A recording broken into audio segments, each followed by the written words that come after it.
adopt the offensive posture to rebut these baseless and unfounded allegations, and disclose the game plan, joint game plan of, I call it, Mossad, RAW and CIA. What exactly is the American agenda for Afghanistan and for the region at large? Now, we went out and spoke to a couple of analysts. This is what they had to say. Let's take a listen. The main mission of Americans and its allies in Afghanistan was the elimination of Al-Qaeda, because Al-Qaeda carried out the attack against the American icons of supremacy, and that's why Americans invaded Afghanistan. It is also the question of the energy corridors as well as the natural resource management, which will become an effective area of concern for all future developmental wars. American interests are three-pronged basically. One is connected with social and energy sectors. Number two is connected with strategic issues. And number three is connected with their global hegemony and their global interests, in which adversaries have to be contained. They have, of course, a mission to control the Afghanistan and have a friendly government in Kabul. But at the moment, they have been facing a lot of trouble since the start of the Operation Enduring Freedom. And if you have seen that recent reports that the commander in the Afghanistan, he has a different opinion to solve the problem, and the Obama administration a different opinion.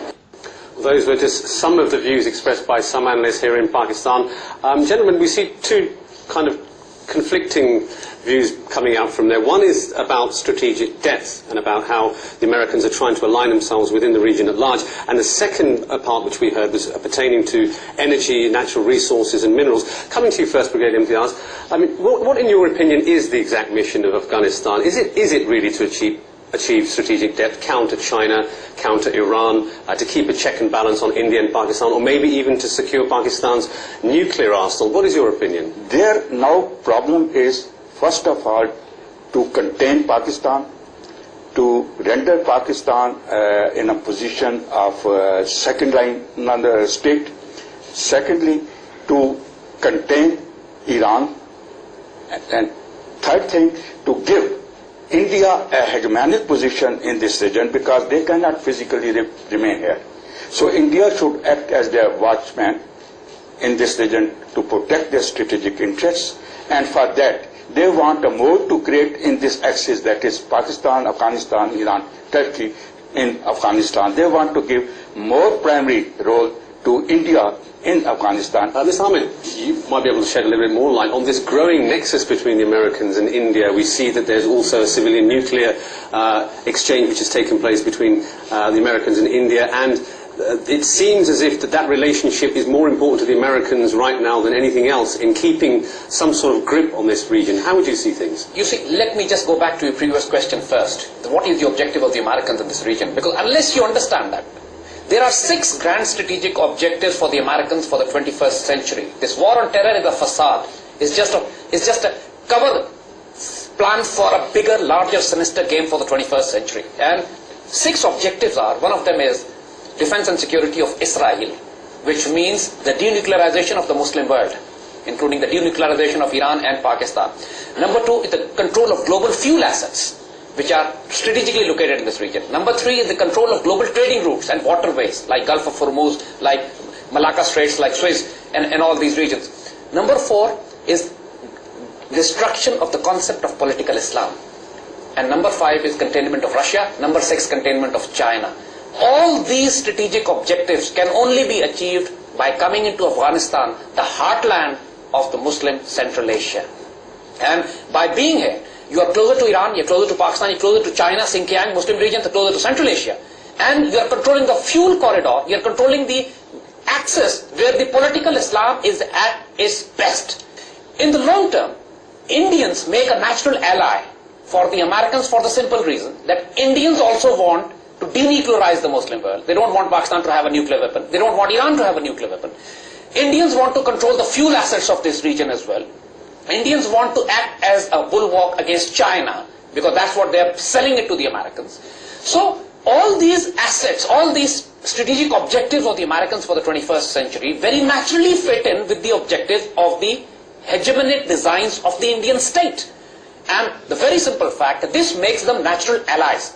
That's why you find Israel to be the closest defense cooperator with India. Let me just talk about the energy corridor. You talk about the natural resources. According to a New York Times report that the US Geological Survey had carried out this massive project about the so-called mineral reserves, 980 billion, and it was being touted as the Saudi Arabia of lithium. Is this, in fact, do you think, Brigadier Zaid, do you think this is just a PR exercise in order to garner support for the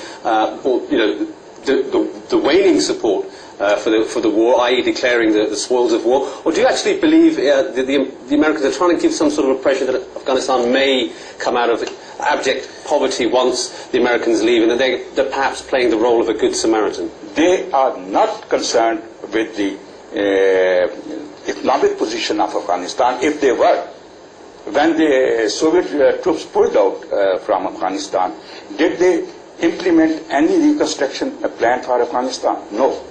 They did not give any economic aid to Afghanistan, viable and meaningful economic aid.